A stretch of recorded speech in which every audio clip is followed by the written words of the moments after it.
Seri 4 Pelangi di Langit Singasari. Panasnya Bunga Mekar. Cerita, Esa Mintarja. Audiobook, novel silat. Bab 23. Yang tidak kalah menarik bagi anak-anak muda, adalah Mahisa Pukat dan Mahisa Murti. Kawan mereka bermain sehari-hari. Namun anak-anak muda itu menjadi heran melihat kemampuan kakak beradik itu. Ternyata bahwa pertempuran itu tidak akan berlangsung terlalu lama lagi. Ki Wastu telah benar-benar menguasai lawannya. Ki Wangut yang bertempur dengan garangnya, perlahan-lahan tenaganya menjadi susut. Sementara Ki Wastu yang tua itu seolah-olah tidak terpengaruh sama sekali oleh pertempuran yang sudah berlangsung beberapa saat itu. Ki Wastu ternyata memiliki ketahanan yang sangat mengagumkan, sedangkan Ki Wangut yang seakan-akan telah memeras segenap kemampuannya itu, mulai diganggu oleh nafasnya yang bagaikan saling memburu. Tetapi Ki Wangut tidak dapat berbuat lain. Meskipun ia menyadari bahwa ia harus mengatur kekuatannya agar ia tidak kehabisan tenaga. Tetapi melawan Ki Wastu tidak ada yang dapat dilakukannya, kecuali mengerahkan segenap kemampuan dan kekuatannya. Jika ia tidak berbuat demikian, maka kematiannya tentu akan datang semakin cepat. Namun ternyata bahwa kematian itu lambat laun semakin terbayang pula di rongga matanya. Ia merasa bahwa ia tidak akan dapat mengalahkan orang tua itu. Orang yang telah mampu membunuh dua orang pengikutnya sekaligus. Anak-anak setan itulah yang telah mengganggu garangnya. Kehadiran Mahisa Pukat dan Mahisa Murti benar-benar telah menggagalkan usahanya. Tanpa keduanya, maka ia akan bertempur bertiga bersama dua orang pengiringnya melawan orang tua itu, yang ternyata ia tidak mampu menghadapinya sendiri. Terlintas maksudnya untuk melarikan diri.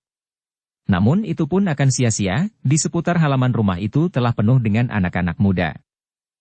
Namun sejenak kemudian, Ki Wangut itu pun telah dikejutkan lagi oleh suara orang teriakan. Ternyata seorang lagi lawan Mahendra telah terlempar jatuh. Bahkan demikian kerasnya, sehingga ia telah terbanting membentur dinding. Agaknya Mahendra telah mempergunakan kakinya untuk menghantam lawannya. Ia masih berharap bahwa ia akan dapat menangkap mereka hidup-hidup untuk mendengar keterangannya. Karena itu, maka ia telah menyerang orang itu dengan hentakan kaki tepat pada lambungnya. Tetapi ia tidak tahu pasti, apakah orang itu masih dapat bertahan untuk hidup justru karena kepalanya membentur dinding halaman, sehingga memungkinkannya menjadi cedera karenanya, atau justru telah terbunuh. Namun dengan demikian, maka lawan Mahendra telah berkurang sehingga tinggal seorang saja. Seorang yang memiliki kemampuan paling tinggi di antara ketiga orang lawannya. Tetapi, ternyata bahwa orang itu tidak akan mampu mengimbangi kemampuan Mahendra. Seperti Ki Wangut, maka Ki Tundawara seolah-olah telah dapat melihat akhir dari pertempuran itu. Seolah-olah ia telah dapat melihat dirinya sendiri, mati terkapar di halaman itu dengan luka yang menganga di dadanya. Tetapi ia tidak akan dapat melepaskan diri dari akibat seperti yang sudah terbayang itu. Ia tidak akan dapat mengingkari kenyataan, bahwa ia telah terjerat oleh nafsu yang menyala pada adik seperguruannya untuk mendapatkan harta benda yang melimpah. Namun yang akhirnya telah menyeretnya ke dalam bayangan yang sangat kelam. Dalam saat-saat terakhir itu, maka Ki Tundawara justru telah bertekad untuk bertempur dengan segenap kemampuan yang ada padanya. Karena itu, maka Ki Tundawara itu telah mengerahkan segenap kemampuannya. Ia telah membangunkan ilmu puncaknya untuk menghancurkan kekuatan Mahendra. Namun ia menjadi sangat kecewa. Mahendra sama sekali tidak dapat dilawannya. Apapun yang dilakukannya, seolah-olah tidak berarti apa-apa buat lawannya. Bahkan, darahnya bagaikan mendidih ketika ia mendengar Mahendra berkata, "Menyerahlah Kisanak. Apakah kita masih dapat berbicara?" Anak iblis, geram Ki Tundawara. Dengan loncatan yang garang ia telah menghentakkan segenap ilmunya menghantam Mahendra. Tetapi usahanya itu sama sekali tidak berarti. Mahendra yang masih belum sampai ke ilmu puncaknya, ternyata masih mampu bertahan, meskipun ia harus bergeser beberapa langkah surut. Tetapi Ki Tundawara pun menyadari bahwa lawannya masih belum bersungguh-sungguh ingin membunuhnya. Mahendra masih lebih banyak menghindar, menangkis dan sekali-kali membenturkan senjatanya. Tetapi masih juga terdengar Mahendra berkata, "Apakah kau benar-benar telah kehilangan akal?" Ki Tundawara tidak menyahut. Ia benar-benar tidak ingin menyerah. Apapun yang terjadi atas dirinya. Namun dalam pada itu, Ki Tundawara harus melihat kenyataan yang sangat pahit. Sejenak kemudian, ia melihat Ki Wangut terdesak tanpa dapat berbuat sesuatu lagi. Ki Tundawara melihat betapa senjata Ki Wastu mengujam di dada adik seperguruannya. Namun tidak terdapat jerit dan sesambat. Yang terdengar justru umpatan kasar. Tetapi umpatan itu segera terputus ketika orang itu terjatuh di tanah. Ki Wangut masih sempat menggeliat. Namun sejenak kemudian maka nafasnya pun telah lenyap dari rongga dadanya. Dalam pada itu, Ki Tundawara tidak dapat melihat arti dari perjuangannya selanjutnya. Adik seperguruannya yang dibakar oleh nafsunya untuk memburu harta benda, ternyata telah mengorbankan nyawanya. Karena itu, ketika Ki Wangut benar-benar telah tidak dapat bernafas lagi, maka Ki Tundawara pun melompat mengambil jarak dari lawannya sambil berkata, "Aku tidak akan melawan lagi." Ki Tundawara menjadi berdebar-debar ketika ia melihat Mahendra menahan senjatanya. Bahkan kemudian ia tidak memburunya dengan senjata teracu. "Kau menyerah?" bertanya Mahendra. "Bukan menyerah. Tetapi aku urungkan niatku untuk bertempur lebih lama lagi, karena adik seperguruanku telah terbunuh. Yang aku lakukan adalah membela Wangut dalam perjuangannya. Tetapi ia sudah mati." Pengecut, tiba-tiba saja terdengar dua orang yang masih bertempur melawan Mahisa Pukat dan Mahisa Murti mengumpat hampir bersamaan. "Tutup mulutmu," teriak Ki Tundawara, "lurahmu sudah mati. Apalagi yang dapat kalian lakukan?" "Kami akan berjuang sampai mati," sahut yang seorang. Ia melenting dari arena untuk memenuhi perintah ayahnya. "Tidak ada kata-kata menyerah di dalam jalur darahku," teriak yang seorang. Ki Tundawara menjadi merah menyala. Tetapi sebelum ia berbuat sesuatu, Mahendra telah berkata, "Jangan hiraukan. Tetapi aku ingin arti dari sikapmu. Letakkan senjatamu." "Aku tidak menyerah. Tetapi aku mengurungkan niatku," katanya mengulang. "Sebelum kedua orang kawanmu menjadi korban," bertanya Mahendra. "Itu adalah karena kebodohannya sendiri, aku tidak memerlukan mereka. Aku juga tidak memerlukan kedua orang pengikut Wangut itu." "Persetan pengecut," teriak salah seorang dari keduanya, "aku kira kau benar-benar melampaui kejantanan Ki Lurah. Tetapi ternyata Ki Wangut jauh lebih berharga daripadamu. Jika ia melihat kelicikanmu, tentu adik seperguruanmu itu tidak mau lagi mengakumu sebagai saudara seperguruannya. Tutup mulutmu," teriak Ki Tundawara, "atau aku akan membunuhmu sama sekali." "Jangan berbuat kesalahan untuk yang kedua kalinya," Mahisa Pukatlah yang menjawab, "Yang pertama kau adalah seorang pengecut. Dan yang kedua, kau akan berkhianat terhadap kawan-kawanmu. Kau sangka, aku tidak dapat membunuhnya jika ia benar-benar tidak mau menyerah." "Anak iblis," teriak Ki Tundawara, sementara lawan Mahisa Pukat itu pun berteriak pula, "Jangan sombong anak muda. Aku belum kau kalahkan." "Sebentar lagi," jawab Mahisa Pukat. Lawannya tidak sempat menjawab. Dengan garangnya Mahisa Pukat menyerang lawannya seperti badai menghantam gunung. Dalam pada itu, Mahendra yang berdiri berhadapan dengan Ki Tundawara pada jarak beberapa langkah, berkata, "Marilah kita berbicara tentang keadaan kita." Ki Tundawara menjadi tegang. Ia melihat lawan adik seperguruannya yang telah kehilangan lawannya itu melangkah perlahan-lahan mendekatinya. "Menyerahlah. Jangan terlalu mengingat harga diri," berkata Mahendra kemudian. "Gila," teriak Ki Tundawara, "sudah aku katakan, aku tidak menyerah. Jika demikian, kita akan bertempur terus. Aku masih mempunyai waktu beberapa saat sambil menunggu kedua anak-anakku itu menyelesaikan lawan-lawannya." "Kau gila Mahendra. Kau terlalu sombong seperti anak-anakmu. Kau seolah-olah dapat menebak apa yang terjadi. Tetapi aku masih belum merasa kau kalahkan." "Baiklah," berkata Mahendra, "kita akan bertempur terus. Sementara Ki Wastu yang sudah tidak mempunyai lawan lagi, akan menyaksikan siapakah yang kalah dan siapakah yang menang di antara kita." Ki Tundawara menjadi ragu-ragu. Ia tahu pasti bahwa ia tidak akan dapat melawan Mahendra dengan cara apapun juga. Ia pun tidak akan dapat melarikan diri, karena di seputar halaman itu telah penuh anak-anak muda bersenjata telanjang.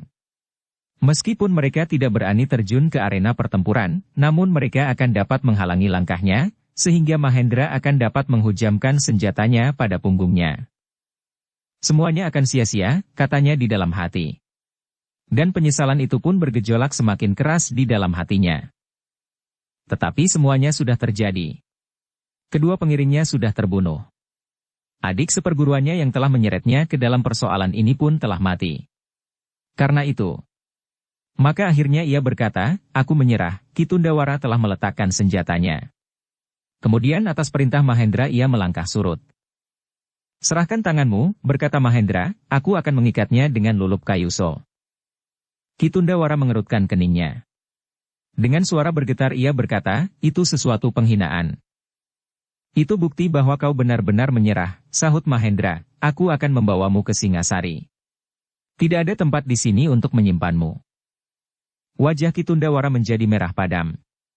Tetapi ia benar-benar dihadapkan pada suatu kenyataan yang sangat pahit. Adik seperguruannya yang menyeretnya ke dalam keadaan itu ternyata sudah terbunuh. Sementara itu ia masih mendengar salah seorang pengikut Ki Wangut berteriak, "Pengecut! Biarlah tanganmu dan kakimu diikat bukan saja dengan kayu so. Tetapi biarlah diikat dengan tampar ijuk yang paling kasar, jangan mengharap bahwa kau akan diikat dengan cinde berwarna jingga." Tundawara telah meletakkan senjatanya. Kemudian atas perintah Mahendra ia melangkah surut. Ki Tundawaja menggeram. Tetapi sebelum ia menjawab maka yang terdengar adalah pekik melengking. Orang yang baru saja berteriak itu pun ternyata terdorong beberapa langkah. Kemudian ia pun terjatuh dengan darah yang mengalir dari dadanya, ternyata satu dari sepasang pedang Mahisa Pukat telah menyambarnya. Orang itu tidak dapat mengeluh lagi. Ia pun tidak dapat mengumpat. Demikian ia terbanting, maka nafasnya pun telah putus pula karenanya. Lawan Mahisa Murti yang pantang menyerah itu menjadi seperti seekor harimau gila. Ia menyerang sambil berteriak-teriak bagaikan memecah langit. Namun Mahisa Murti dengan hati-hati melawannya, sehingga ia sama sekali tidak terpengaruh oleh keadaan lawannya. Dalam pada itu, Mahendra, Ki Wastu, Mahisa Pukat dan bahwa Ki Tundawara sendiri telah memperhatikan tingkah laku orang itu dengan hati yang berdebar-debar, seolah orang itu telah kehilangan nalarnya sama sekali. Demikianlah, maka sesaat kemudian terdengar Mahendra berkata, "Kisanak, apakah kau masih mendengar suaraku?" Ternyata orang itu tidak menghiraukannya. Ia masih bertempur seperti orang yang kehilangan kemampuan untuk mengendalikan dirinya. Sebenarnya lah orang itu telah putus asa. Pemimpinnya telah mati terbunuh. Seorang kawannya pun telah terbunuh pula, sementara orang yang dianggapnya memiliki kelebihan melampaui pemimpinnya, justru pengecut dan bahkan telah menyerahkan tangannya untuk diikat. Karena itulah, maka tidak ada yang dapat dilakukan kecuali membunuh diri. Jika ia masih mampu, maka biarlah ia mati bersama dengan lawannya. Namun Mahisa Murti cukup berhati-hati. Ia tidak terseret dalam irama pertempuran yang buas dan liar. Ia masih mampu melihat keadaan dengan hati yang bening, justru karena ia yakin bahwa ia akan mampu mengatasi keadaan yang bagaimanapun juga liarnya. Sementara itu, memang tidak ada penyelesaian yang lain daripada menghentikan perlawanan itu dengan kemungkinan yang paling pahit. Itulah agaknya yang telah membayang di hati Mahisa Murti. Dengan kemampuannya mempermainkan pedang rangkapnya, ia berusaha untuk melukai lawannya. Ia memang ingin mencoba untuk dapat menangkapnya hidup-hidup. Dengan sapuan mendatar ia telah mendorong lawannya untuk meloncat mundur. Namun dengan teriakan nyaring, lawannya telah meloncat menyerang dengan garangnya.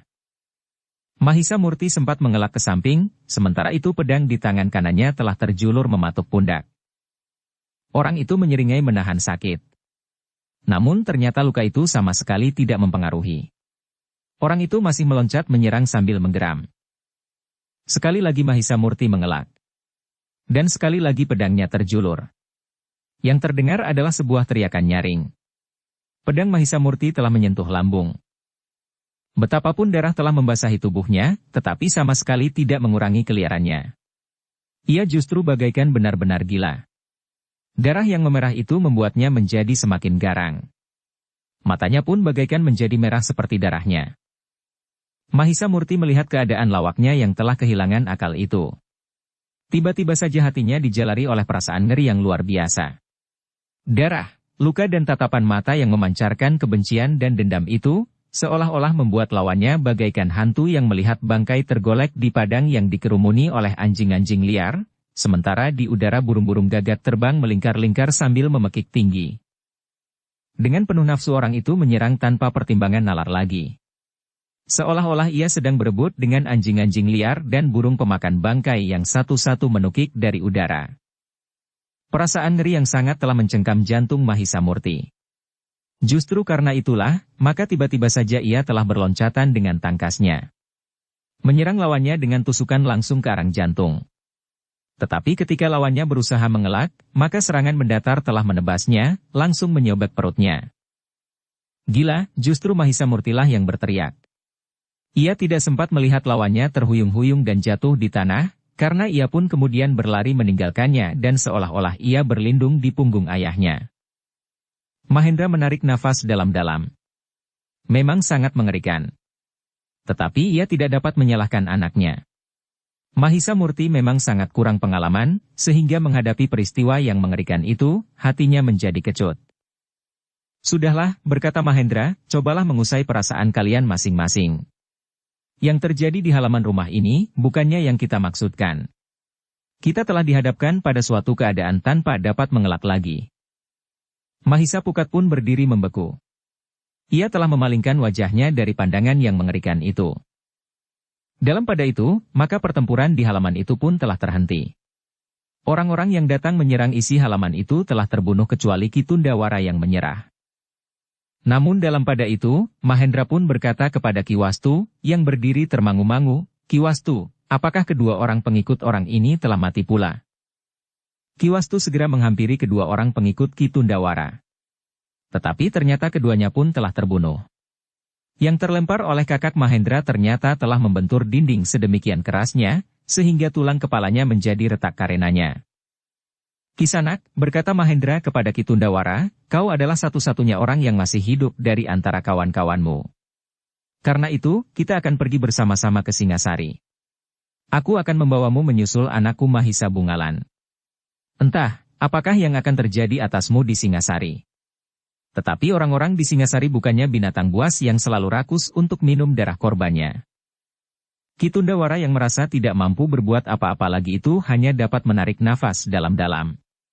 Lalu katanya, yang terjadi atasku nilalah satu kekeliruan besar. Aku adalah orang yang cukup berhati-hati.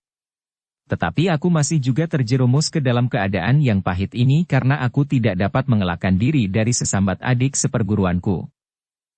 Kau harus menjelaskan semuanya kepada Mahisa Bungalan dan mungkin orang-orang yang dihubunginya. Aku tidak banyak mengetahui persoalannya. Keteranganku tidak akan ada artinya, berkata Tundawara. Biarlah orang-orang Singasari mengambil kesimpulan. Aku akan mengantarkanmu. Jaraknya sudah dekat. Ki Tundawara tidak dapat membantah lagi. Sementara orang-orang padukuhan itu membantu menyelenggarakan mayat-mayat yang terkapar di halaman, maka Mahendra pun bersiap-siap untuk pergi ke Singasari. Sementara itu, Mahendra benar-benar telah mengikat tangan dan kaki Ki Tundawara di dalam sebuah bilik yang tertutup rapat. Tetapi ia tidak benar-benar mengikatnya dengan lulup kayuso, tetapi dengan janget rangkap ganda. Maaf Kisanak, berkata Mahendra, meskipun aku tahu bahwa kau akan dapat memutuskan tali ini dengan hentakan ilmumu, dan kemudian memecahkan dinding kayu dari bilik ini, namun kau tentu memerlukan waktu. Sementara aku akan dapat datang mencegahnya. Kau akan berada di bawah pengawasan kedua anak-anakku, namun mereka akan berada di luar dinding. Baru setelah semuanya selesai, maka Mahendra pun minta kepada Ki Wastu untuk berhati-hati bersama kedua anak-anaknya menunggui perempuan anak Ki Wastu dan cucunya yang sedang diburu itu. Aku akan pergi ke Singasari mengantarkan orang itu, berkata Mahendra. Ki Wastu menundukkan kepalanya. Dengan suara yang dalam ia berkata, betapa besar pertolongan yang telah kami terima. Sejak anakku itu disimpan di hutan tertutup, melepaskannya dan membawanya kembali kepadaku. Angger Mahisa Bungalan telah menyelamatkan kami dari sergapan 4 orang pengikut orang yang terbunuh itu. Dan kemudian aku sudah membuat seisi rumah ini menjadi sangat sibuk dan bahkan mempertahankan nyawanya pula. Mahendra tertawa. Katanya, aku tidak berbuat apa-apa selain menetapi kewajibanku bagi sesama. Sudah sewajarnya bahwa kita akan saling menolong. Sebenarnya lah bahwa Ki Wastu memiliki kemampuan menyelamatkan diri sendiri. Tetapi aku tidak dapat berbuat apa-apa, jawab Ki Wastu. Sudahlah, berkata Mahendra, marilah kita berdoa kepada Tuhan Yang Maha Esa, agar kita selalu mendapatkan perlindungannya. Mudah-mudahan di Singasari aku mendapat petunjuk lebih jelas tentang keadaan Pangeran Kudapat-Madata. Ki Wastu menarik nafas dalam-dalam. Katanya, aku dan anak cucuku telah membuat bukan saja seisi rumah ini menjadi sibuk dan bahkan mempertaruhkan nyawa, tetapi ternyata aku sudah membuat seisi padukuhan ini terlibat dalam persoalan yang sebenarnya sangat bersifat pribadi. Mahendra tersenyum. Katanya, sudahlah, tenangkanlah hati anak cucumu. Ki Wastu mengangguk dalam-dalam. Ia benar-benar mereka berhutang budi kepada keluarga itu. Bukan saja itu. Bukan saja ia telah mendapat tempat, tetapi ternyata ia telah mendapatkan perlindungan mereka pula.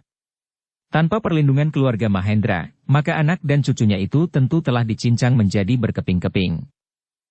Sejenak kemudian, maka Mahendra pun telah memberikan pesan-pesan kepada Mahisa Murti dan Mahisa Pukat, agar mereka berhati-hati.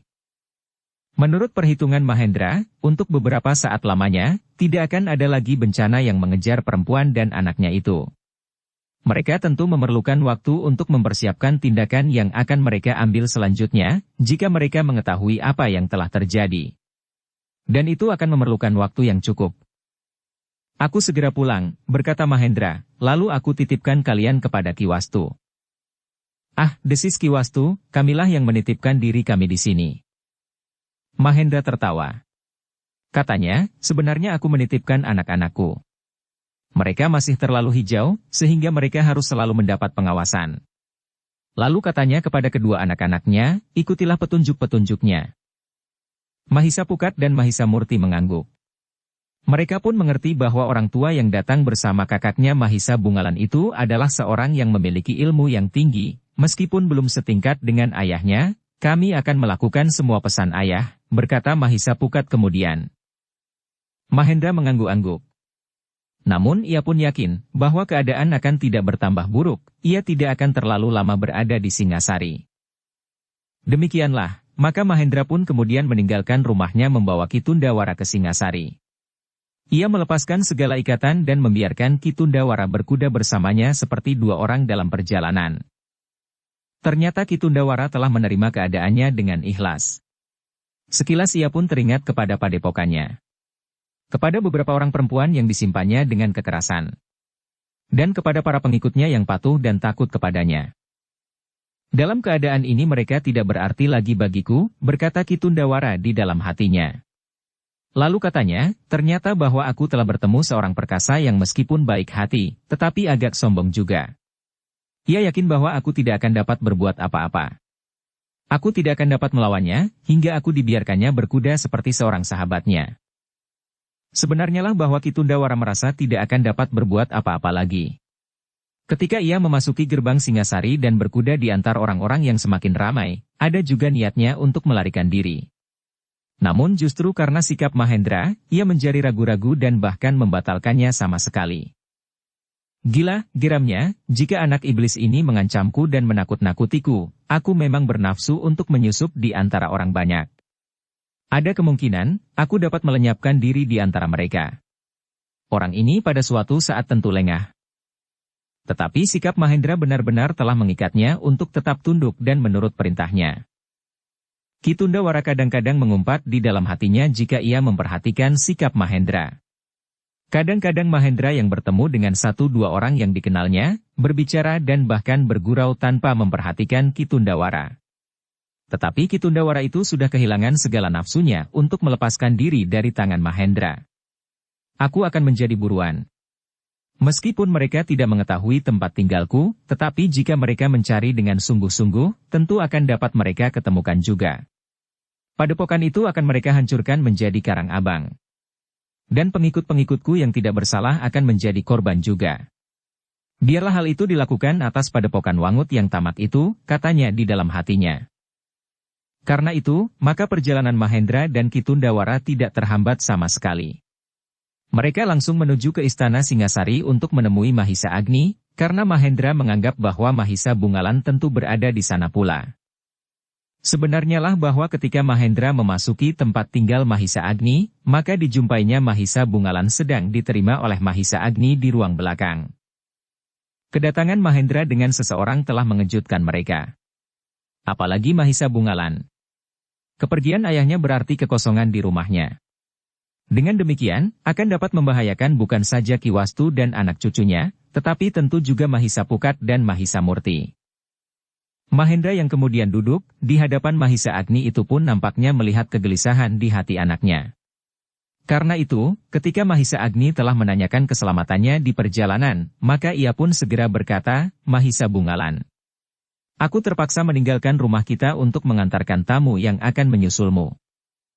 "Siapakah orang itu, ayah?" bertanya Mahisa Bungalan.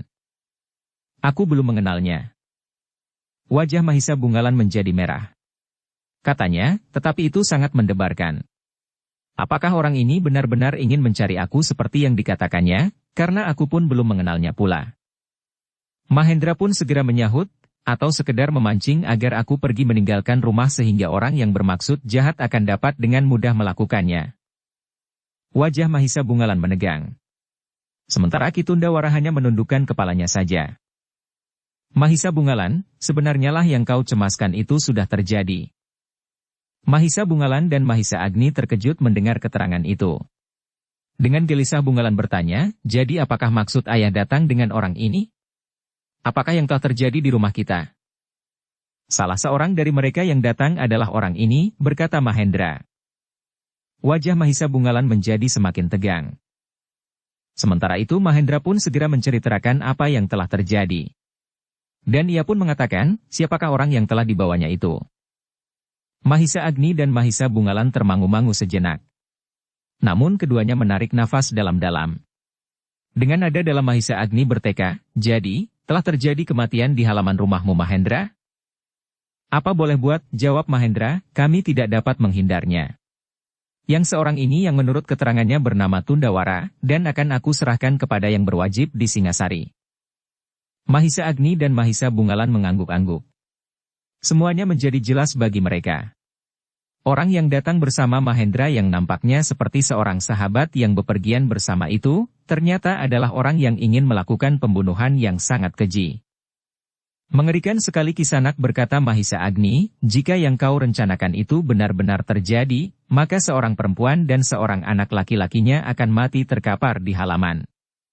Mungkin kalian akan memotong bagian dari badannya untuk bukti bahwa kalian telah melakukannya." Ki Tundawara menarik napas dalam-dalam. Katanya, "Bukan akulah yang sebenarnya ingin melakukannya Tuan, tetapi aku sekedar menuruti tangis adik seperguruanku.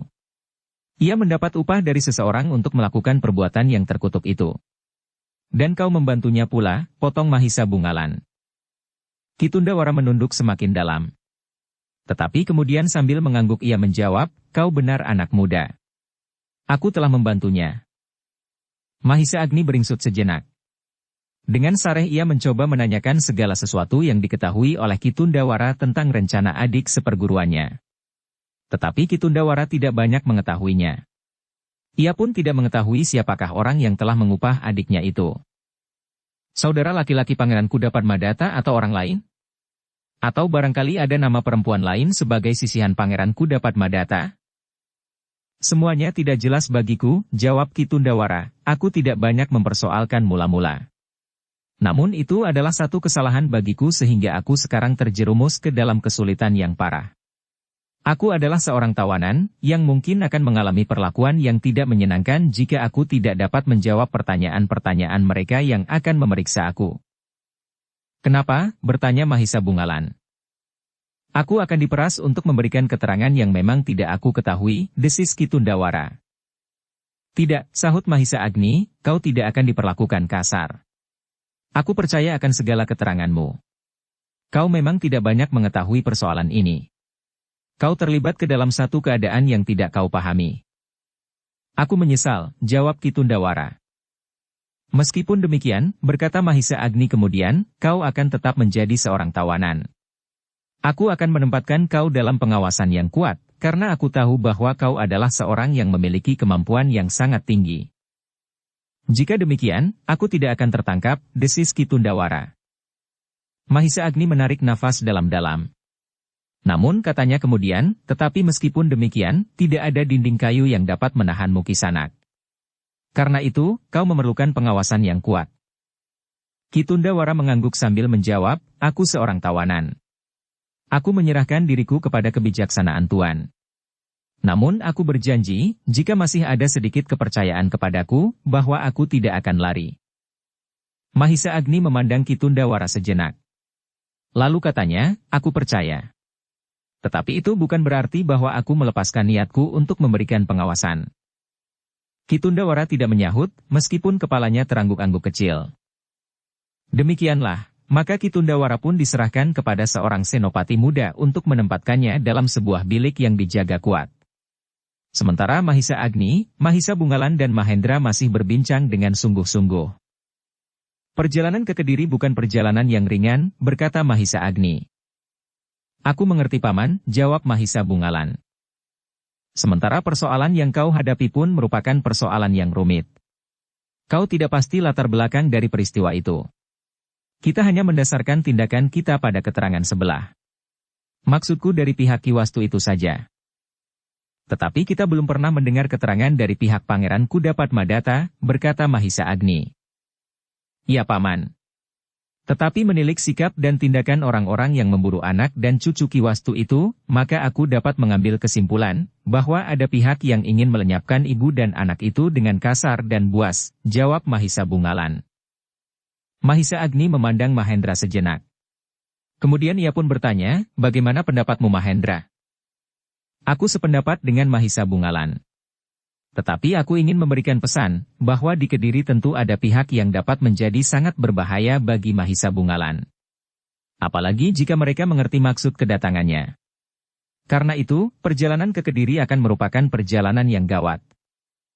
Mahisa Bungalan mengangguk-angguk. Sementara Mahendra berkata selanjutnya, tindakan yang tidak tanggung-tanggung dari orang-orang yang memburu perempuan dan anak laki-lakinya itu merupakan sebagian kecil dari kesulitan yang akan kau hadapi di Kediri. Ya ayah, desis Mahisa Bungalan, tetapi niat itu tentu bukannya harus dibatalkan. Ya, tiba-tiba saja Mahisa Agni menjawab, kau memang harus pergi ke Kediri. Kau harus menghadapi persoalan ini betapapun berat. Tetapi kau tidak akan pergi seorang diri. Mahisa Bungalan mengerutkan keningnya, sementara Mahisa Agni melanjutkan, aku akan pergi bersamamu. Mahisa Bungalan terkejut mendengar kesediaan Mahisa Agni untuk pergi bersamanya. Ia menjadi sangat gembira karenanya. Tetapi dengan demikian ia pun menyadari, betapa tugas itu sangat berat jika harus dilakukannya sendiri. Dalam pada itu, Mahendralah yang justru menyahut, terima kasih Kakang. Tetapi apakah dengan demikian, hal ini tidak akan membuatmu menjadi sibuk? Saat-saat kau harus beristirahat, maka kau dihadapkan pada suatu pekerjaan yang menuntut kesungguhan karena yang akan dihadapi mungkin adalah kekerasan. Mahisa Agni tersenyum sambil berkata, umur kita tidak terpaut banyak. Dan kau masih juga menjelajahi sudut negeri ini. Itu adalah caraku mencari nafkah. Jika aku berhenti bertualang, maka keluargaku akan menghadapi kesulitan, jawab Mahendra. Mahisa Agni pun tertawa. Katanya pula, tidak ada bedanya. Aku pun masih ingin menjelajahi segala sudut negeri ini. Termasuk Kediri. Sudah lama aku tidak melihat kota itu. Kau tentu ingat, bahwa aku pernah berada di Kediri, sehingga kadang-kadang aku memang merindukan kota yang bersih itu. Mahendra pun tertawa pula. Katanya, apa boleh buat jika kau menganggap bahwa perjalanan itu adalah perjalanan tamasya untuk mengenang satu masa yang pernah kau hayati. Tetapi masa itu telah silam dan tidak akan kembali lagi. Kadang-kadang memang ada satu kerinduan pada masa lampau, jawab Mahisa Agni. Lalu tiba-tiba, mungkin Witantra yang pernah tinggal di Kediri pula, tidak akan berkeberatan pergi bersama kami. Kakang Witantra, desis Mahendra.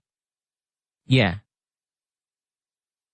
Mahendra menarik nafas dalam-dalam. Namun katanya kemudian, sayang. Aku mempunyai tanggungan di rumah. Aku tidak berani meninggalkan mereka terlalu lama. Jika tidak ada perempuan dan anak laki-lakinya yang sedang diburu oleh maut itu, aku pun sebenarnya ingin ikut pula bersama kalian. Mahisa Agni tertawa. Katanya, kau seperti kanak-kanak yang melihat ibunya pergi ke pasar. Sayang sekali, jawab Mahendra, lalu, bahkan aku tidak sampai hati meninggalkan mereka terlalu lama. Aku sudah mendapat jaminan bahwa perjalanan Mahisa Bungalan akan mendapat perlindungan, sehingga karena itu, maka sebaiknya aku kembali pulang. Mudah-mudahan perjalanan kami selamat. Kami tidak tahu, siapakah yang ternyata harus kami hadapi di Kediri, berkata Mahisa Agni. Kakang tidak akan kekurangan cara untuk mengurai persoalan itu, jawab Mahendra, kita akan saling berdoa, mudah-mudahan kita masing-masing akan dapat berbuat sebaik-baiknya menghadapi persoalan yang tiba-tiba saja sudah dihadapkan ke dada kita. Ya, jawab Mahisa Agni, kita tidak akan dapat ingkar lagi Mahisa Bungalan agaknya dengan tiba-tiba dihadapkan pada persoalan ini di perjalanannya, sehingga akhirnya ia memang memerlukan kita yang tua-tua. Mahendra pun kemudian minta diri untuk segera kembali ke rumahnya. Ia tidak dapat terlalu lama membiarkan kedua anak-anaknya tidak dalam pengawasannya justru karena ada orang lain di rumahnya yang setiap saat dapat mengundang bahaya. Tetapi ia pun tidak dapat melepaskan diri dari tanggung jawabnya atas sesama, karena orang-orang itu memang memerlukan pertolongan. Meskipun ayah dari perempuan yang sedang diburu itu adalah seorang tua yang memiliki ilmu yang tinggi, tetapi ia tidak akan dapat berdiri sendiri menghadapi kekuatan yang tidak seimbang, sehingga ia pun memerlukan pertolongan orang lain. Demikian maka Mahendra pun meninggalkan kota sebelum hari menjadi gelap. Sementara Mahisa Agni dan Mahisa Bungalan telah siap untuk mengunjungi Witantra. Mereka akan merencanakan sebuah perjalanan. Baru kemudian mereka akan menghadapi Maharaja Singasari untuk menyampaikan maksudnya.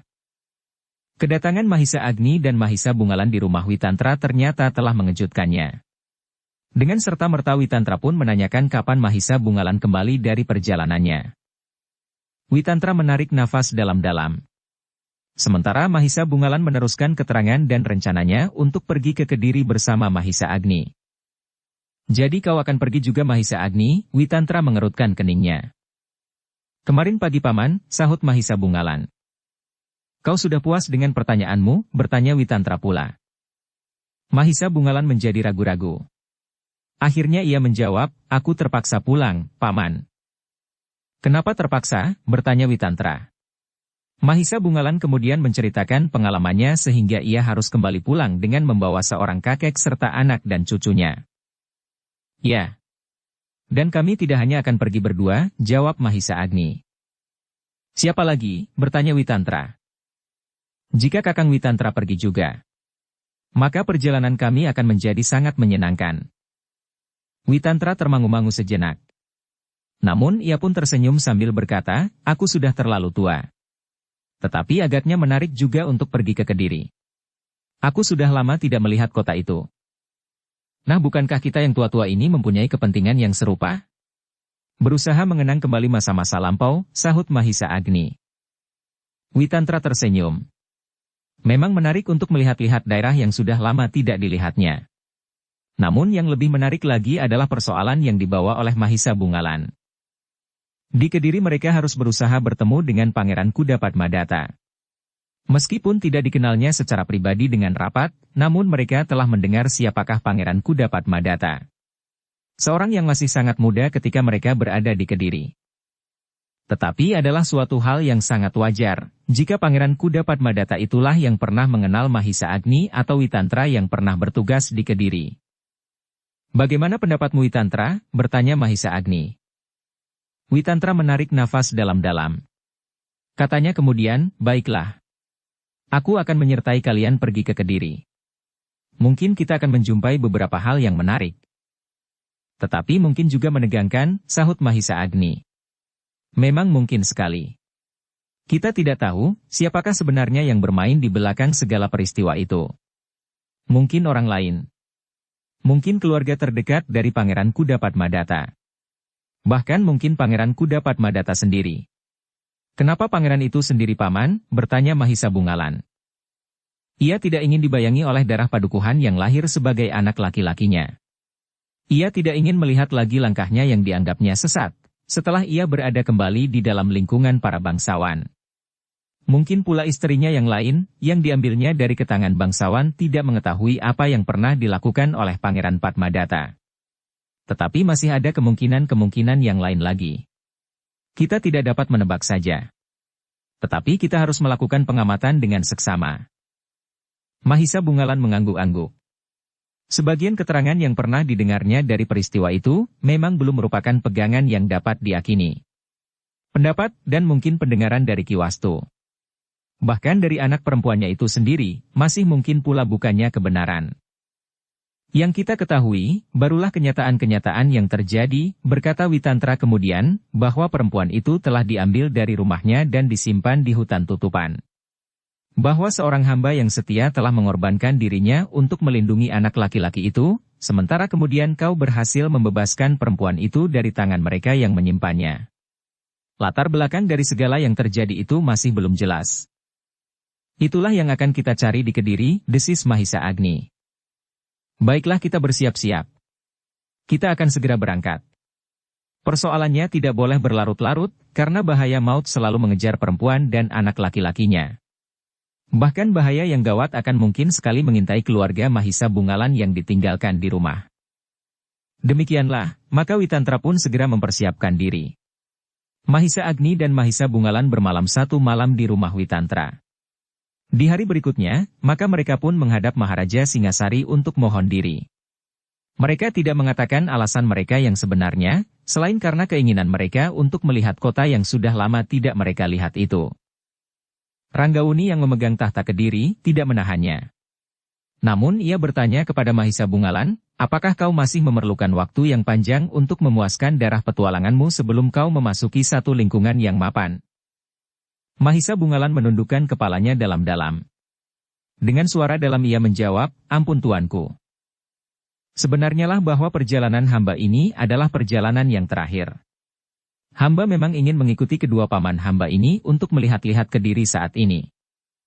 Ranggauni tersenyum. Katanya, baiklah. Tetapi cepatlah kembali. Mahisa Bungalan menunduk semakin dalam. Sementara Ranggauni yang bergelar Sri Jaya Wisnuwardana itu berkata selanjutnya. Sudah masanya kau menempatkan dirimu pada tempat yang sesuai dengan pilihanmu. Hamba akan menjunjung titah tuanku, jawab Mahisa Bungalan. Dengan demikian, maka ketiga orang itu pun segera meninggalkan Singasari. Namun Mahisa Agni tidak sampai hati untuk melepaskan keluarga Mahendra begitu saja.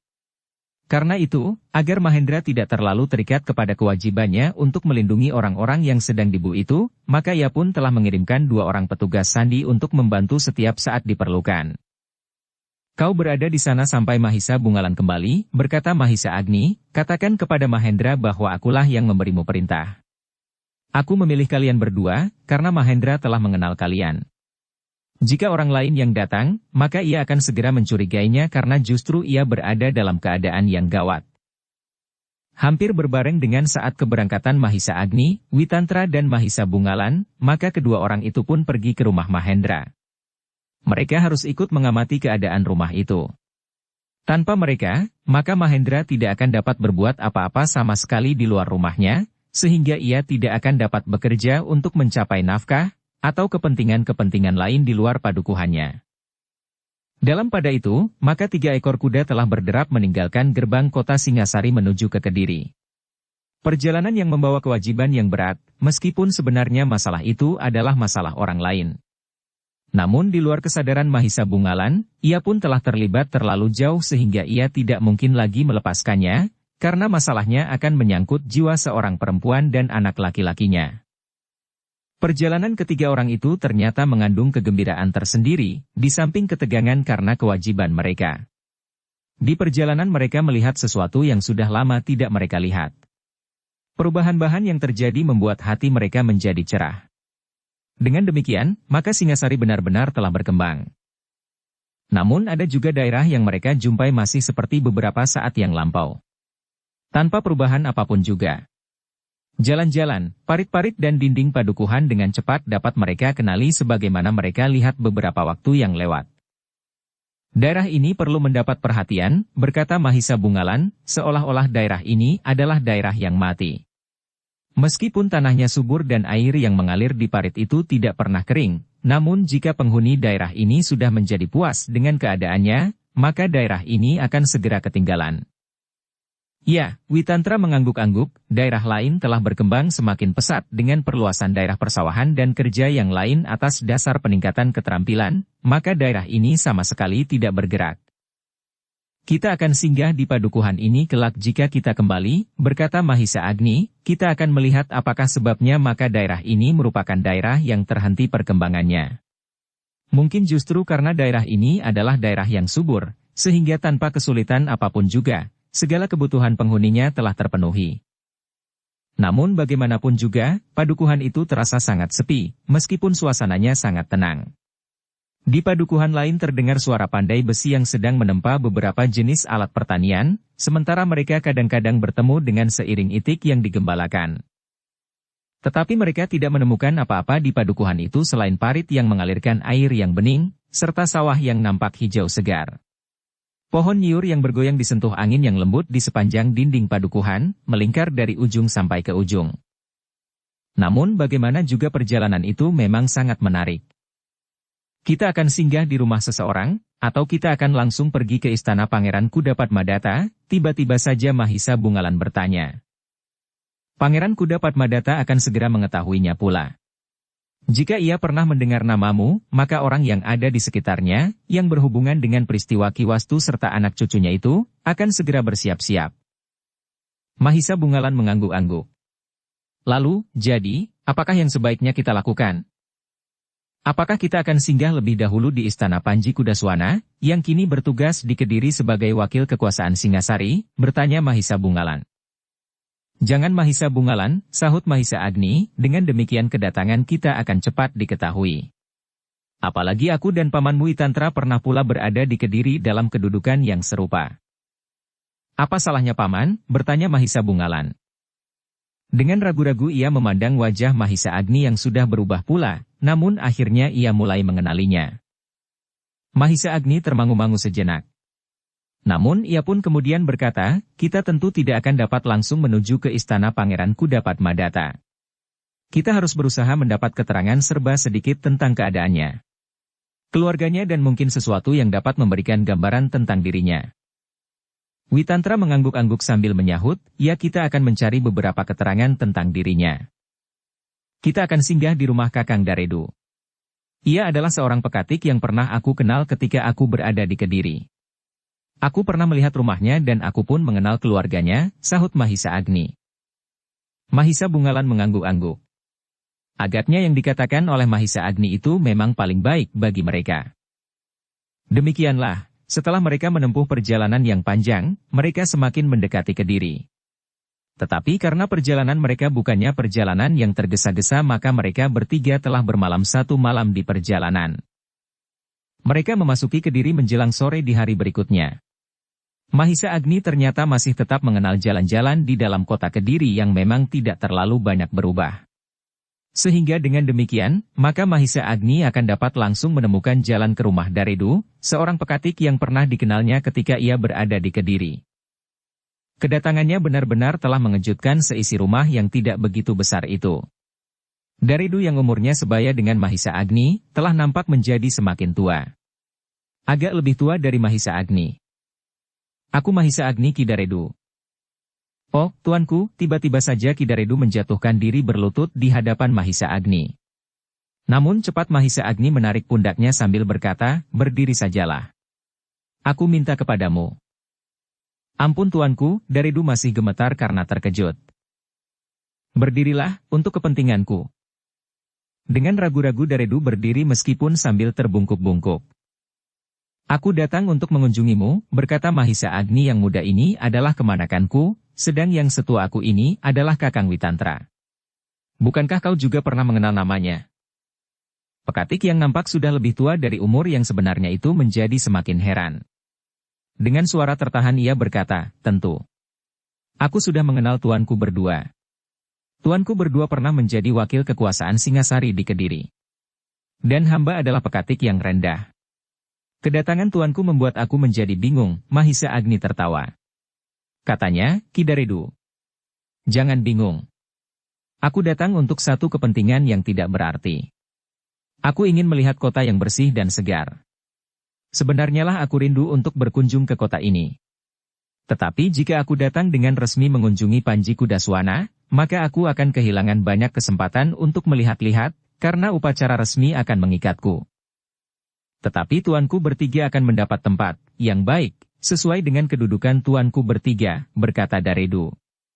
Aku justru ingin menyusuri jalan kota Kediri dengan bebas. Aku ingin menyusup ke lorong-lorong kecil dan pasar-pasar yang terselip di sudut-sudut kota, jawab Mahisa Agni. Tang dengan resmi mengunjungi Panji Kudaswana, maka aku akan kehilangan banyak kesempatan untuk melihat-lihat, karena upacara resmi akan mengikatku. Kidaredu masih termangu-mangu. Namun kemudian Mahisa Agni berkata, Kidaredu, apakah kami tidak kau persilahkan masuk ke dalam rumahmu? Tentu tuanku, jawab Kidaredu tergopoh-gopoh. Namun kemudian, tetapi, rumah ini adalah rumah yang kecil, buruk dan tidak mempunyai perabot sama sekali. Bersambung ke bab 24. Dukung kami dengan subscribe, follow, like, komen dan share. Terima kasih.